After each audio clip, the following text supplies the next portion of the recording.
Who wants to share how you're feeling midway through? Well, I feel pretty great. I've been doing really good and I've been understanding everything, so that's a Great. plus. Okay. Yes, it is. Okay. Um, that's really good. I'm really proud of how y'all are keeping up. Um, the format of this class, as you can tell, is very hands-on and project-based because after next trimester, you will be taking the Foundations of Reading test, and you're going to have to know this information. This is not a class that you can just sit in and not learn. Every single thing has to be tied back to the simple view of reading and the reading rope. If you can do that for everything in this class and everything in the next two classes that you're going to be taking, then you won't have any trouble passing the Foundations of Reading test. Ashton, I'm letting you in. What is your last name, Ashton?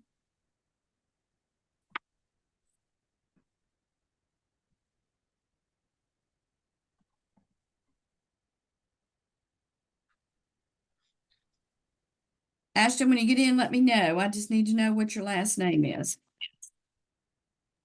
It's Lyles. Lyles. Okay. Gotcha. Okay. Um, so I don't know if y'all have heard the news, but because this is really your second trimester, well, no, really your first trimester, most of you at William Carey in the education program. This is trimester 1 with education courses. We, in the fall of 2025, not this coming fall, we're going to be moving to a semester system. So you're going to have this whole next year in trimesters, and then your senior year, we're going to move you to semesters. Okay. Semesters work so much better with at the education department, and I'm thrilled. I'm super excited about it. The difference is you are going to, you know how quick you have to do all this work every week, you've got all this work. Well, you're going to go back to your community college days where you're going to have 15, 16 weeks to get the work done. It's the same amount of work. It's just not going to be as much each week. Okay. So those are the main changes for y'all.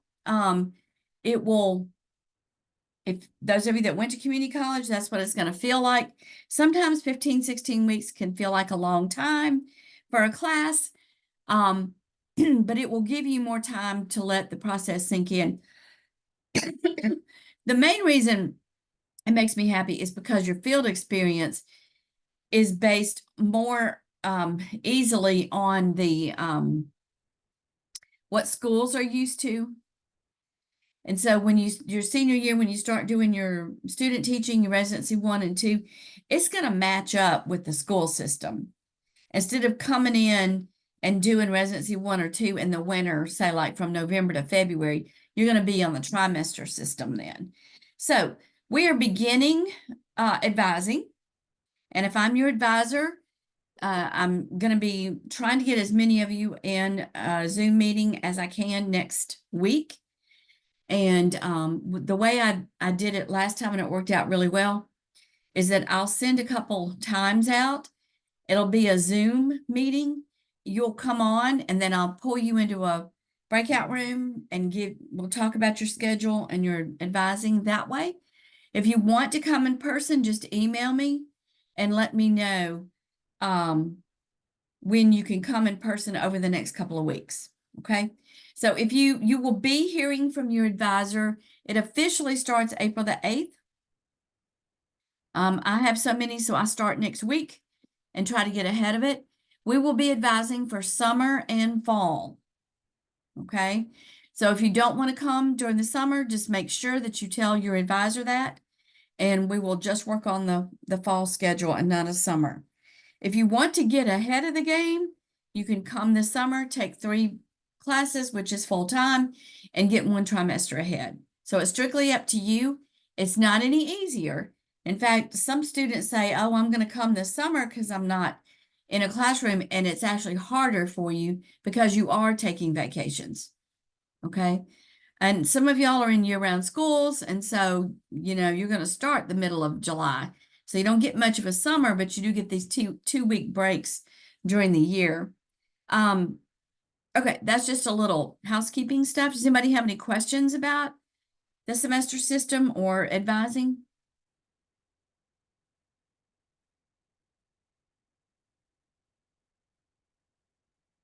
Okay, if you think of any, just ask your advisor during the advising session, okay? We want to make sure y'all are knowledgeable and clear about, what's going to happen. Because like I said, you're going to have 1 year in trimesters and 1 year in semesters. So it's going to be a little different for this group.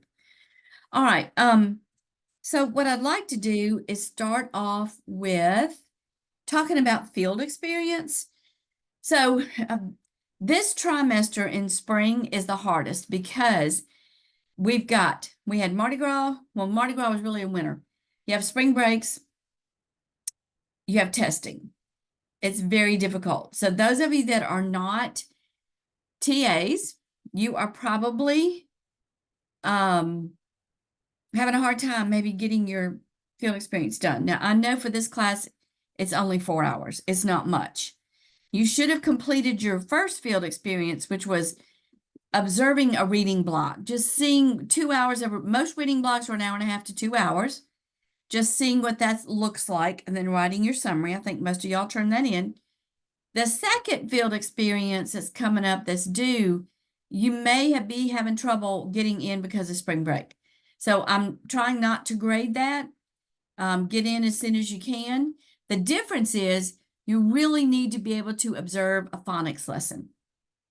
So those of you that have already gotten in, what are some programs or what are some things, because there have been some really good reflections.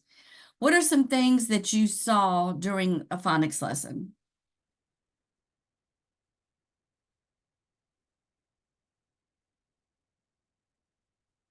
Just make sure you come off mute.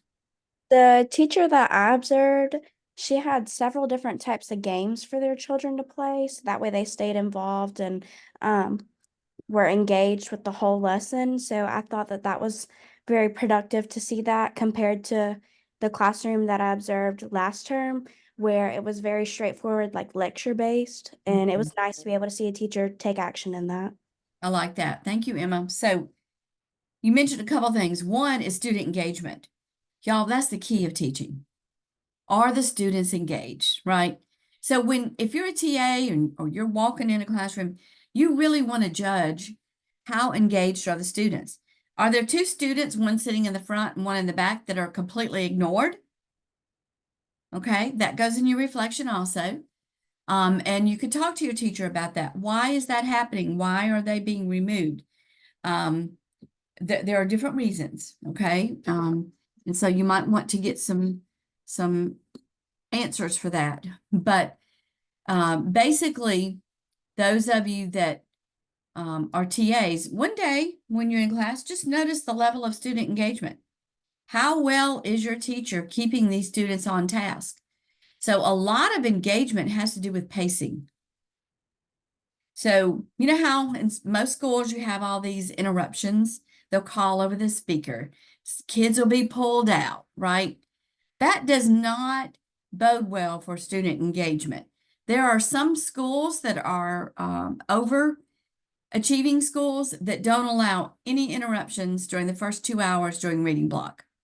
No calls from the office, no pullouts, nothing. That is a super good plan because after all, reading is the most important. You can't even do math unless you can read. And so making that happen sometimes is a really good school culture decision to make. And we know when we're in schools, we see it all the time, how, during reading block time, you might have, that's when kids are being pulled out for intervention. Kids are getting pulled out for gifted, all kinds of interruptions. So Emma, the other thing I liked that you said was small group instruction, right? Y'all, you cannot teach reading and make a difference if you do not pull small groups. So when I taught sixth grade, I actually had centers even in sixth grade. And you talk about students that loved centers because they were busy. They got to practice what we were teaching them. and they got to do some fun literacy activities, such as, not all this work on the computer, but I mean, actually hands-on projects that might take a week to finish. Weekly projects for centers is a really good thing to incorporate, because I know as new teachers, especially in K2, you're required to do centers, and it's very difficult for new teachers to juggle all that. But if you can put something out on Monday and have them work on it all the way through Thursday, and you grade it on Friday, that's a perfect center. Okay. I don't know how. I typically don't talk about centers, but it is something that most new teachers do struggle with, is how to incorporate those. So Emma, thank you. That was a really good comment. Who else wants to comment on some of the programs you saw, or something to do with phonics itself?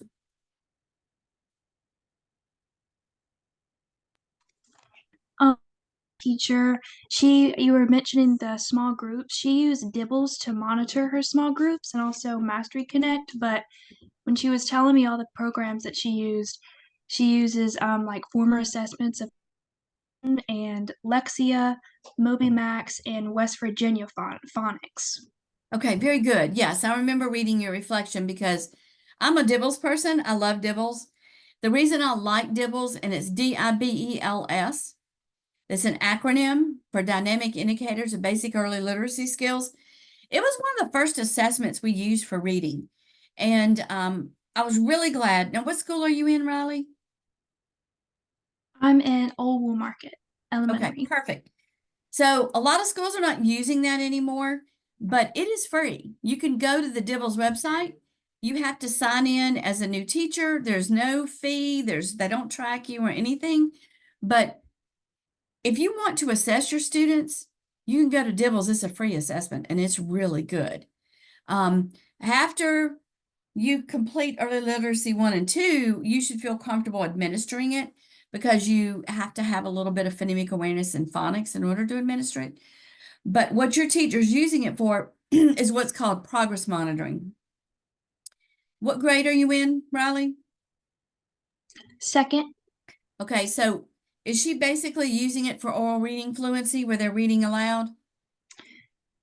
She calls it an intervention group. Okay, so once you get to 2nd grade, the measure for Dibbles is basically oral reading fluency, and they're reading for a minute. You're seeing how many words a child can read in a minute.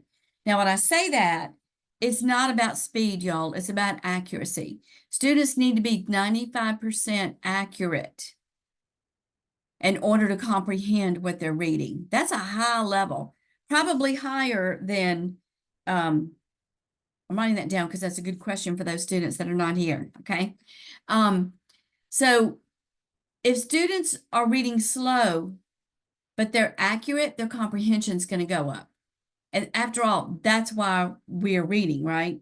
We're not reading to see how fast we can read. We want to comprehend and learn while we're reading. So it's better to be a slower reader, but to be accurate and be able to answer comprehension questions. So you mentioned West Virginia Phonics. That's been around for a while too. So West Virginia Phonics is like a standalone Saxon Phonics program where you follow a scope and sequence. Okay, so that is a good series to use. Anybody in a classroom where there's Saxon Phonics? I am. We use Saxon in our class. I Okay. am as well. Okay, good. Saxon Phonics is probably the #1 phonics program, or Phonics First, which is recommended by MDE, State Department. Saxon Phonics came about, really got real popular in Mississippi when we had basal textbooks. You know, when I say a basal, that's probably what you read out of when you were in elementary. It has a teacher guide, and then it has all the little stories in it that you read. When I say a basal reading series, that is what's called HQIM, High Quality Instructional Materials, which you all are getting ready to get to, okay? And so before HQIM, we had basals that didn't have a scope and sequence for phonics or phonological awareness. So what's happened is in Mississippi, everybody went with Hegarty, which teaches which one of the 5 components of reading? Who can tell me? What does Hegarty teach? sounds, so no words involved. Very nice. Now, the term for that is phonemic awareness. Okay, perfect. All right. So, because the Basel series were not high quality, most school districts got an outside program to supplement the Basel, and they went with Heggerty and they went with Saxon Phonics. Okay, so you can learn how to teach phonics by teaching Saxon Phonics, and the kids do learn it. Now, with high quality instructional materials in classrooms like MyView, and blanket what the other ones are. There's 5 reading HQIMs in Mississippi, and there are math HQIMs. If the districts purchase those, you don't have to supplement those programs with Saxon Phonics or Heggerty, okay? So that's why they are on the high quality instructional materials list. All right. So who happened to see any kind of phonics lesson going on where they might have been working on blends or digraphs or vowel teams? And if you did, tell us just a little bit about what you saw. So our students, when I observed we were doing blends, my teacher that I was observing, she started off by reviewing the blends that we had already discussed, and then she introduced the new blend that we were learning. It's the FL blend, and she did a bunch of different things to introduce it and to make it fun. At one point, the students had highlighters and they were highlighting stuff, and for another group a different day, I wasn't observing this one necessarily, but I was in the classroom with her, so I was like looking over to see what she was doing, and she had shaving cream out, and they were writing the new words that they had learned with their blend with the shaving cream, and I thought that was just absolutely amazing because I never would have thought of doing that. Yeah, that's great. I love shaving cream. You can do it with pudding. I think it's to lick it, but shaving cream is great and it makes the room smell really good. So what she did was she took that skill she took a phonics skill of blends, L blends, and then she took it into the writing stage. So here's 2 of the terms I want y'all need to be able to know for your final exam. One is a phoneme and one's a grapheme. Okay, so a phoneme is the sound. So a phoneme is the smallest unit of sound. So we're going to go over, I'm going to talk a little bit about the 44 phonemes. There are 44 phonemes. And the phonemes are your vowels and then your consonants, okay? And so with a blend, and teachers do get confused sometimes with a blend. A blend means you hear both sounds, okay? So FL, like flower, you hear them, but you blend them together. So if you, in the next class, you're going to be doing phoneme grapheme mapping, with the FL is going to go in a different box. You hear the sound of F goes in one box, the sound of L goes in another. Now, when you're teaching blends, you typically teach the R blends, the T blends, the L blends. Those are the most common. And you teach them to blend them together.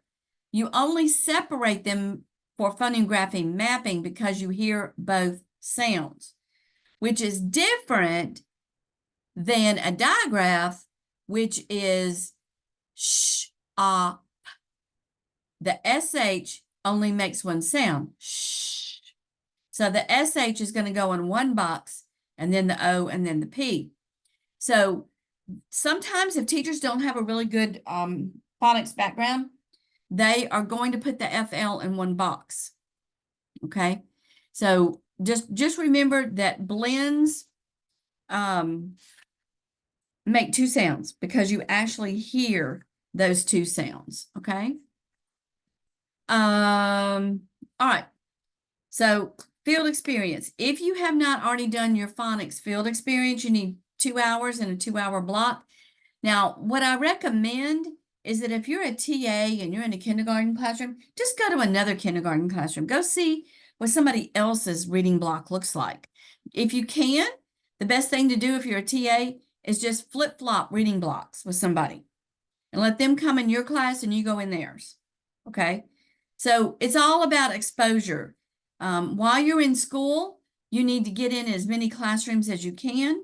so you can see the different ways that teachers are teaching reading. Once you are a teacher, you're not out of your classroom. You don't really have the opportunity to go observe other teachers. So find out who's the best teacher in reading, who's getting the best results, and if you can, slip in and see how they're teaching phonics, okay? So we want you to, and I may not have reiterated that if you're a TA, I really would like for you to come out of the reading block of yours and observe someone else. Because there have been a couple reflections where you are reflecting on the classroom where you're in, and it's hard to just observe when you're staying in your classroom. And this is all just about observation, okay? All right, questions about field experience. You will submit a log. So if you went 2 hours, and your teacher signs off and you sign off, there is an upload place for that. So whenever you get your 4 hours completed, go ahead and upload it to Canvas. You'll have that done. And I can go ahead and Mrs. grade it. Maury, Uh-huh. I have not been able to do my field experience Okay. because the teacher will not email me back. I'm Okay. just now getting able to do one of my field experiences All this right. week. Are you in 300 and 372 also? Yes, ma'am. Okay. You're going to have to probably go a couple full days each Yes, week ma'am. to get caught up. So you've got time. Some schools are on spring break, so it's fine. This trimester is difficult. It just is for those that are non-TAs. So I'm not going to grade you on your field experience until you actually can get in. Yes, ma'am. Okay. What school are you trying to get into? Tim's. Okay. If you continue to have trouble, go through Dr. Pam West and let her know. Yes, ma'am. She sent you the placement. Yes, ma'am. Okay. Just reach back out to her if you can't get in next week. Okay. Yes, ma'am. But you also, I want y'all, it's kind of a fine line. If you're not a TA and you need to get in a classroom, you can go to the school, go to the principal's office. The principal's informed that you're coming there. Okay. She knows you're coming. The teacher knows you're coming. So you can just show up and you can say, can I stay from 8 to 12? Okay. So what we're trying to do if you're not a TA is we're trying to get you to stay at least 4 to 6 hours so that you're seeing a good chunk of the day. Teachers don't like it when you come in for an hour and out for an hour, in for 2 hours, that breaks up their routine. So if you can go and stay for a while, that helps, and you can get all your hours for all the classes at the same time. Okay. If you're in the SPED class, 372, and there's an inclusion teacher in there, you can count that as your SPED hours. Okay. All right. Any other questions about field experience? I have a question. So I watched the video that Ms. Bond sent through email about our time logs, and it said that you can't have overlapping hours. Right. So does that mean where, like today, I went and watched a reading class for Foundations of Literacy? Could I also use those hours for Introduction to Education? No. So you have to Okay. count like 8 to 10 for this class. You can count 10 to 12 for 300. 10 o'clock to 12 o'clock. That's why we want y'all to stay all day so that you can get more hours in one day. But you cannot reuse those hours. It'll kick it out. Okay. So say you go from 8 to 2. You can count 8 to 10 for this class and then 10 to 2 for 300. Okay? Yeah, you just can't double up. Good question. All right, so remember to get your hours in TK20. And then go ahead and make sure you get your 4 hours for this class in your written log, and you'll upload that. Okay, but what if the teacher that you're observing in EDU 300 is not teaching reading? Then could you still could you Okay, count so them? for 300, you're supposed to go in about 4 different classes, right? Yes, ma'am. So while you're in there, you can go back to one of those classes for mine. So if you want to get your 300 hours first, then you just ask the teacher if you can come back next Wednesday and observe her 2 hours reading block. Yes, ma'am. Just pick one out. Okay. All right. These are good field experience questions. Anything else before we move on? Yes, ma'am. I had a question real Okay. quick. My teacher that I'm observing, the class that I'm observing with her, she has activities this week for Easter.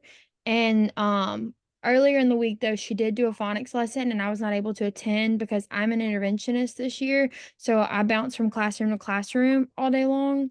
And normally Fridays are the days I can observe, but our students don't come on this Friday. So is there any way I could just go sit in there for 2 hours tomorrow? Because I have 2 hours available tomorrow because most Sure. of our classes aren't gonna be doing it, like they won't have interventions tomorrow. So for that 2 hours, could I go sit in there with her and then just get her to debrief me on like what she did previously in the week? Well, what are you Or going to count those 2 hours for? She's just going to be doing Easter and not phonics? I'm sure there's some there our school doesn't really allow for us to just do like fun stuff. Like there's Yeah. going to be a lesson in it, but it won't be like, like her normal. Like they might not learn as much new stuff as they would in a normal phonics Well, lesson. I'll tell you what's going on right now. Typically, this last 9 weeks, there's nothing new they're learning. They've learned every skill, they've Right. learned every standard, so they're doing test prep. Mhm. If they would just teach, just teach till the last day of school. Don't worry about all this test prep, then they would be able to pass the test. But that's what happens. They get all their standards taught the first 9 weeks, and then the last 9 weeks is test prep. But she Mhm. still should be reviewing some phonics or some reading. Yeah. Okay. Mhm. Should I get her to still tell me what she had done earlier in the week? Because she's still doing like they're still working on introducing blends too. Well, the whole point But of I this mean, is for you to see it. So we really want you to be able to see some phonics going on. right. So could I just wait and do it when we get back from spring break and then just submit Yes. it Yeah. late? Yes. I don't care when that's done because it's just so much going on right now with used to be everybody had spring break the same week, but we don't anymore. Right. So with this trimester, we have to be very lenient with the field experience. So just wait and really go see her do a phonics lesson. Okay. Yeah, Yes, ma'am.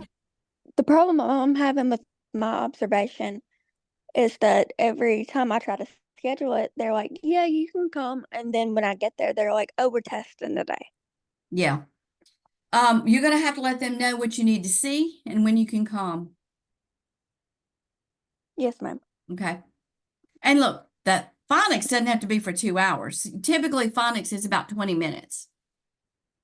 Okay, so we're not talking about a whole 2 hours, but the first field experience you should have finished, and that was like, what does a reading block look like?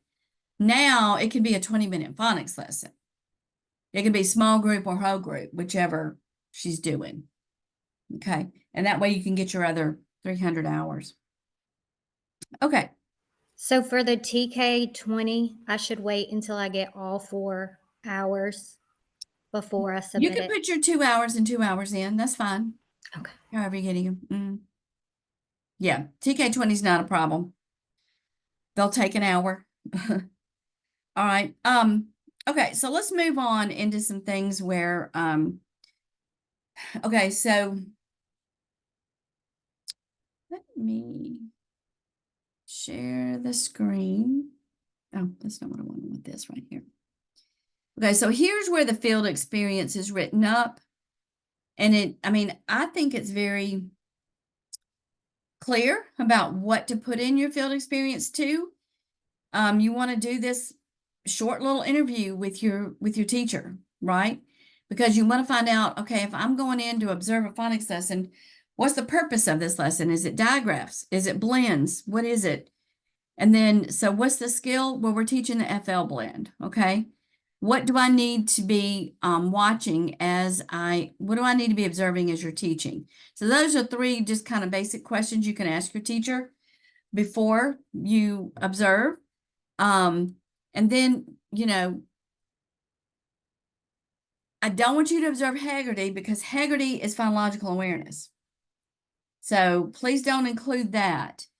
But then you need a summary of the observation. You know, what did you see, and explain it. No opinions about, you know, I think she should have done this, or I wish she would have done that. No, we just want you to, observation is strictly observation. What did you see? So what manipulatives did they use? Like the shaving cream, okay? Did they use letter tiles? Did they do fun and graphing mapping? You know, just those kind of things. All right, so let's go. I'm going to move this.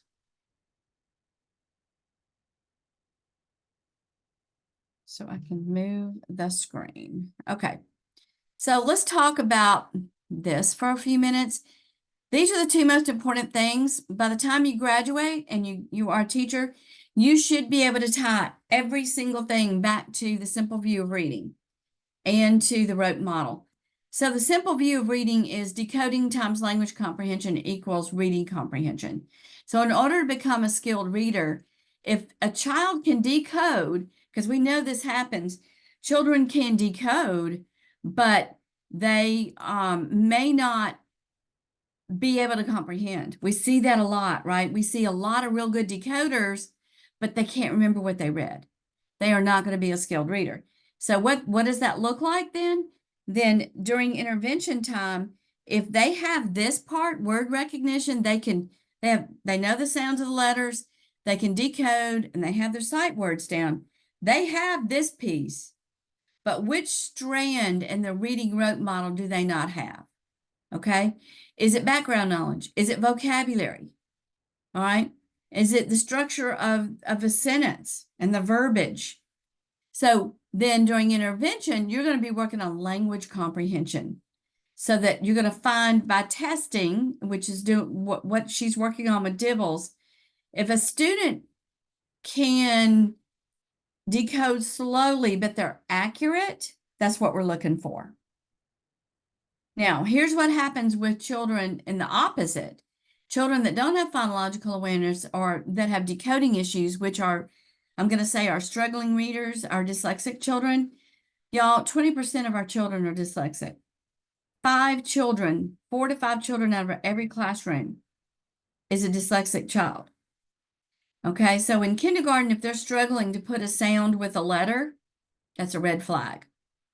By this time of the year in first grade, if they are still sounding out words in first grade, that could be a red flag. Okay, they should have had the dyslexia screener. And if you want to go a little bit deeper, you can ask your teacher, say, hey, I'm just curious, how did your dyslexia screener go? So in kindergarten, right now, they're giving the dyslexia screener. And in first grade, they give it at the beginning of the year. So you can ask them about that if you're in K1. How did they do? We want you, by the time you graduate, to advocate for those struggling readers and to know enough about dyslexia that you know what explicit teaching is. And if you can teach the science of reading through structured literacy using high quality instructional materials, you're going to teach every child, even that dyslexic child. I know I just said a mouthful, and those are terms that you all need to have in your speaking vocabulary, okay? So the more you hear me speak it, the more you hear your teacher speak it, the more your listening vocabulary perks up. Now we want you to start using these terms in your speaking vocabulary. So this reading rope is super, super important. So when somebody mentioned earlier they were measuring Dibbles, it's oral reading fluency. And so this is the fluency piece. It's strategic. It's increasingly strategic. So unless a child is fluent and they can read with expression, their comprehension is going to suffer. So what do dyslexics do? They're down here. Remember, their phonological awareness is the problem. They cannot attach sounds with letters. So what's happening to their brain, we read with the left side of our brain. They are sounding out letters or words like cat, at. And what if that cat had fish on the end, catfish. You don't want them to sound out at fish. That's a 2-syllable word. They need to be able to break that into the compound word, okay? But if they're trying to decode catfish as sound by sound, they are not going to remember what they just sounded out. Their brain power is being used to decode a word and not to comprehend. So dyslexic children need maybe sometimes 400 to 500 repetitions of a word pattern, word recognition. They may be super bright. They may be gifted and their vocabulary may be very high, but they cannot decode words. That's that IQ discrepancy that we see a lot with dyslexic children. Okay, I know I've thrown out a lot. What kind of discussions do we need to have about that? Is anybody seeing any of this? Do you know the kind of kids I'm talking about in your classroom? We have one right now. Okay, Lindsay, your time. Yep, we have one right now that we are pretty concerned about, and he is off the charts in math. He is building these magnificent things, like whenever we do our centers and things like that. He's showing the characteristics of being gifted, but he cannot grasp anything else as far as our letters. He's having so many struggles with forming words and reading the words and It's a breaking the words down. language-based neurological disorder, so that makes sense. And Yeah. what grade are you in? I'm in kindergarten. Okay, so getting ready to get the dyslexia screener, probably not going to pass it, okay? Yeah. So the law states that parents have to be called and informed that their child did not pass the screener, and then it doesn't go any farther. They can request help, but most of the time that takes a very long, like a whole year to get them tested through the school district. Parents that have access to getting a psychologist or a psychometrist to administer the test, like my recommendation is that child needs to be tested now, and he needs to be in intervention this summer, so that when he comes back to school in first grade, boom, he's ready. Yes. We don't need to wait. We know how to identify and we know what to do with them. Okay. So just start looking for those patterns. You may want to ask your teacher about the dyslexia screener. Here's your form for the your log. I was checking to see what else was in here. So these two models you're going to see again next trimester. I'm saying next, that's probably going to be in the fall because we don't offer early lit 1 and 2 in the summer because you have to have field experience with those two classes. So next fall, just remember these two models. You will be seeing them again. Okay, so let me ask you this. I'm going to stop sharing the screen real quick. We've talked a little bit about the simple view of reading. We've talked about the reading rope. We've talked about there being 44 phonemes. Okay. In early lit 1, you're going to have to be able to articulate the 44 phonemes. A phoneme is the smallest unit of sound. So if I say, what sounds do you hear in cat? And we do k, at. Now we're going to take it to the grapheme stage by writing in our shaving cream. So now let's write the graphemes that go along with the sounds. So we're going to write the C, the A, the T. Okay. So we always go from phonemes to graphemes. And what happens is, I'll go back where y'all can see me, but it's with spelling words, any child that you're working with that may be dyslexic, always do phoneme grapheme mapping. What are the sounds you hear? Now let's write those sounds, and you put one sound in each box, okay? So I want y'all to remember that. I'm kind of going over things that's going to be on your final. So your final, you're going to have to go back and remember, who remembers the 5 essential components of reading?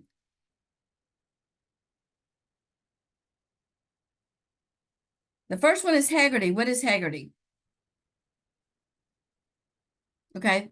Lindsay, you're not on mute, but I saw you. Phonological awareness. The second is phonics. Phonological awareness. So we got phonological awareness, phonics, okay? Then you've got fluency, vocabulary, comprehension. So those are the 5 components of reading that, according to the National Reading Panel, if we teach that every day in small group reading, our students will get explicit instruction and their chances of reading are going to go way up. So know the 5 central components of reading, know the reading rope, know the simple view of reading. All right, concepts about print. So here we go. There's this thing called transfer of knowledge. So y'all know you did the concepts about print book, right? Didn't y'all do the book? All right, you just turned in an assignment where you had RF1 going across the top. That's concepts about print, okay? Transfer that knowledge. So I'm going to ask you, what are some of the components of concepts about print? And basically when we think about that is that print carries meaning, okay? That is top to bottom, left to right, title, author. That just remember concepts about print, okay? Or print awareness. Let's see. Gonna need to remember what NAEP stands for. You'll remember the NAEP assignment you had, National Association of Education Progress, where you got a glimpse of what the fourth grade reading scores were for Mississippi. Just review that. And then let's get into, in the last few minutes that we've got, we'll go over the science of reading and high quality instructional materials. So you're getting ready to have assignments on structured literacy. Okay. Structured literacy is the approach to teaching the science of reading. The science of reading is the body of research. So everything you do in the classroom should be research-based. It should come from the science of reading, okay, which is the 5 components of reading and knowing the standards. The standards are all embedded in the science of reading. Now, structured literacy is how you teach. It's the approach to how do you teach. Let me go to share my screen.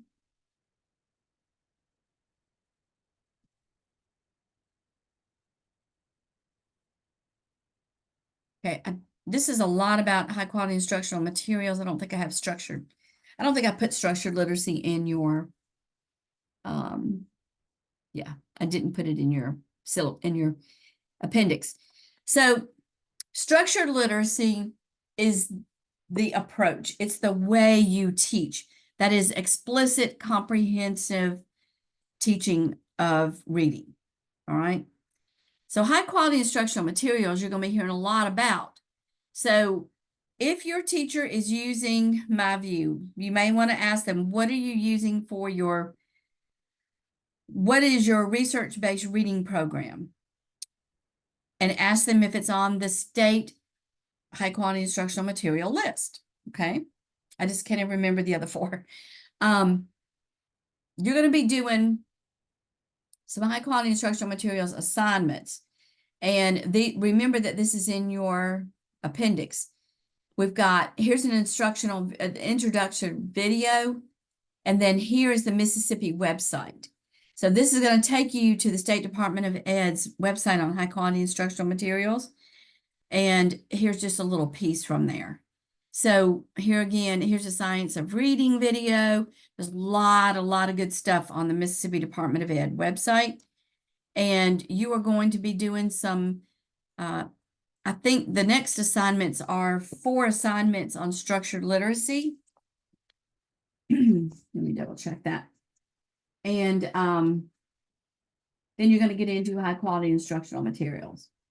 Yeah. So structured literacy is divided into 4 different assignments. And then you're going to move into the high quality instructional materials. So you need to be familiar with those terms and how they are used in the classroom where you are right now. So I can tell you, probably a lot of y'all are using iReady. If you're using the old edition of iReady, that is not high quality instructional material, okay? Y'all probably already knew that. You could probably already tell. Now, that iReady came out with a material called magnetic reading.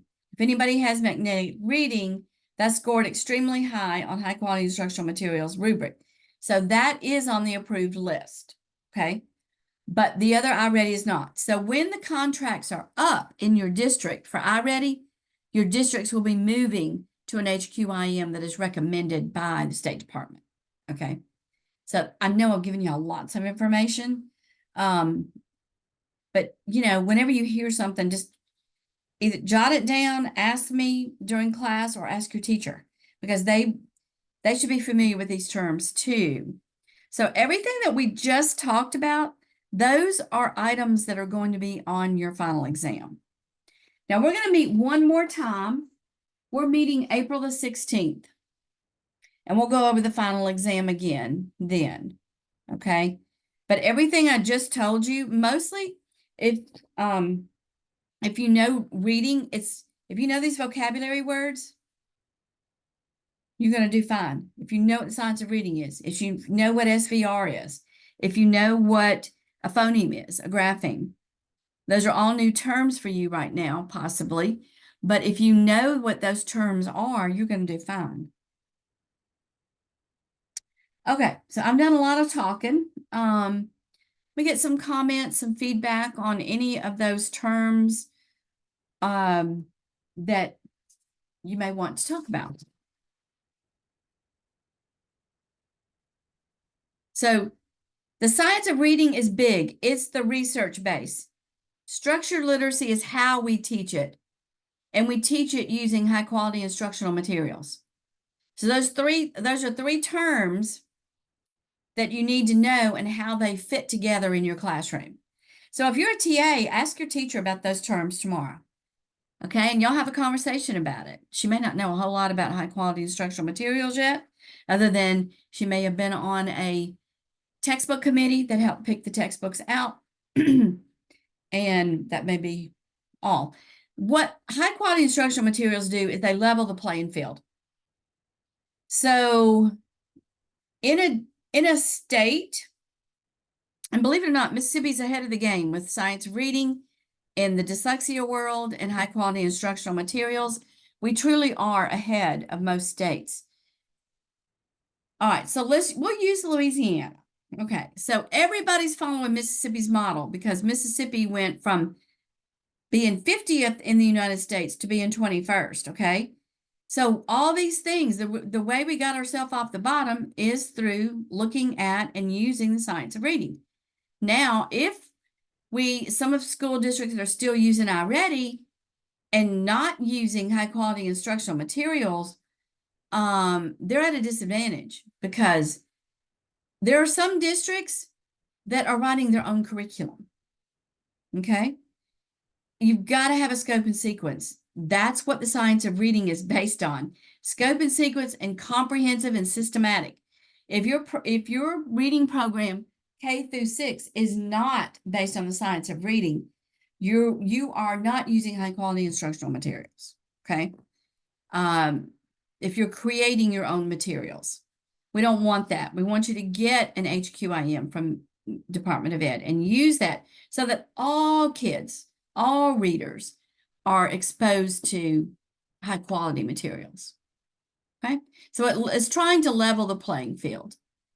All right, I'm really curious to see who can use some of these terms just in some discussion. Who's willing? You can use them in the form of a question. You can use them to make a statement.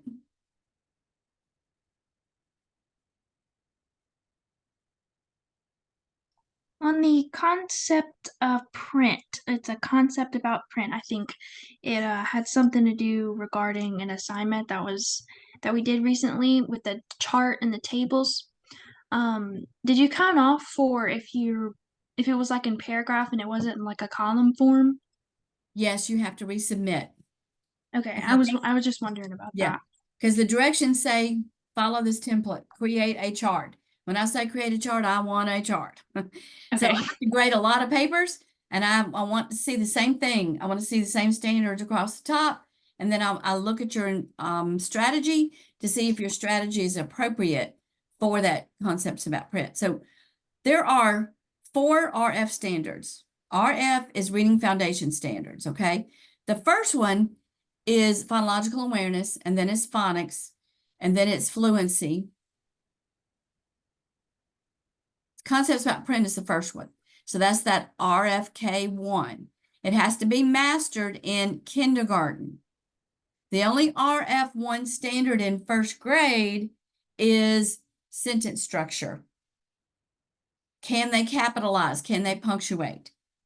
So concepts about print should be mastered in kindergarten. All right. That's why you don't see it first grade through 6. But you do see RF 2, 3, and 4. 2 is phonological awareness. So you see that in first grade, but you don't see it after that. Because in first grade, they're supposed to master phonological awareness. Now, RF 3 and 4, which is phonics and fluency, that goes all the way up through 6th grade. So as a teacher, you're required to teach the standards. RF standards are the reading foundation standards. That's what you teach in small group reading. So probably you can look around your classroom, you can look in your teacher's lesson plans, and you can see where she's embedded RF skills. There's only 4 of them. Okay. So if you're in 4th, 5th, or 6th grade, your teacher should be working on fluency every single day or sometime during the week. It is a standard. Students have to read at an appropriate rate, accurately, with intonation. And the words correct per minute go up every grade level too. So that by the end of 1st grade, they should be reading 60 words. By the end of 2nd grade, 90. And by the end of 3rd grade, they should be reading 120 words a minute. Okay, so let me just throw that out. Is anybody in a classroom where your teacher's working on words correct per minute and accuracy? We're not because we're in kindergarten, but my son is in 1st grade and they are doing that. She's sending papers home and we have to time him and all of that. And he's doing incredible actually, but not on my part because he's the 3rd one and I'm tired, but but he's doing amazing. And she sends those home. They're doing those right now. That's awesome. That's what we want to see. So they can pick passages. There are some passages that are just on sight words for 1st grade. There are predictable text, decodable text for 1st grade, where the predictable text is going to be more rhyming. The other text is basically what skill they're working on. So a passage may come home that may have all vowel teams in it, and they're working on reading those words with vowel teams fluently. Okay, really good. All right, what school is that, Lindsay? He's at Pecan Park Elementary. That's where I am too. In Okay, Ocean Springs. great. Ocean Springs. That's awesome. Yes, Yeah. ma'am. Okay. Yeah. All right. All right. So who wants to use any of those terms I threw out? I In just had a sentence or question. comment? Okay. On the high quality instructional materials, you said it's a research-based reading program and is there 5 in Mississippi you say that are approved, or is there more than 5? There are 5 on the list right now. They're getting ready. There Okay. should be some more being approved. They have Okay. 5 for math now approved, and they're going to be working on science. Mm-hmm. And so if the school is using, okay, so iReady is not HQIM. Right. They should be supplementing with something that's approved. That's right. And if they're not, Mhm. is that like, Okay, so districts have to submit how they are teaching. They have a district plan. okay, They have to verify that they are using a research-based reading program for their core for tier 1. And if it's not a high quality, then you can pick a supplemental program to supplement, which is typically the Haggerty and the Saxon Phonics, that kind of thing. Yeah. Okay. But here's where it gets really sticky, is because that's a district decision. And I've been in districts where every grade level got to pick whatever reading material they wanted. So there was no consistency in the basal reading programs from K6. Every time they moved to a different grade, they had a different company. That's not smart. So you want the consistency, especially for K2, K3, because that's when they're reading to learn. Now, after that, Yeah, you can vary a little bit, but Okay. sometimes school districts just don't, administrators sometimes don't make the right decisions based on curriculum. Okay. Okay, good question. All right, what else? We are using iReady right now, and you did say that magnetic reading, is that like the newest? Yes. Because I do know, and I have like an inclination that that is out the door soon. But I did not know what we were going to be getting in. So I'm just assuming that we will get that magnetic reading then. I would if- think so. I think that's about all iReady's pushing right now because they know it's on the state approved list. Okay. And then also like we use Lexia, but that's in our tier program. Is Mhm. that also one of those HQIM assignments or no? That is, Lexia is a computerized reading program, supplemental reading program that they use for practice and for intervention. okay. I'm going to throw out just real quick that anytime a child is in, you're going to get better results if a teacher will do an intervention face to face rather than putting them on a computer. Well, Okay. we do that. We just see that it's better for them and us to be able to see what they are doing instead of them at the computer and us trying to watch Well, what they're learning. administrators like the computerized because they get all this data, and that's why they all went with iReady, is because it supposedly highly correlates with state test, and principals get the data. Yeah. Y'all, I'm gonna have to cut this short. I've got my other class coming up at 6. So if y'all have other questions, feel free to email them to me. I'm super proud of y'all. Be looking for your advisor to reach out to you. And I wish y'all the best. And I'll see y'all again in April. Thank you. Thanks. Have a good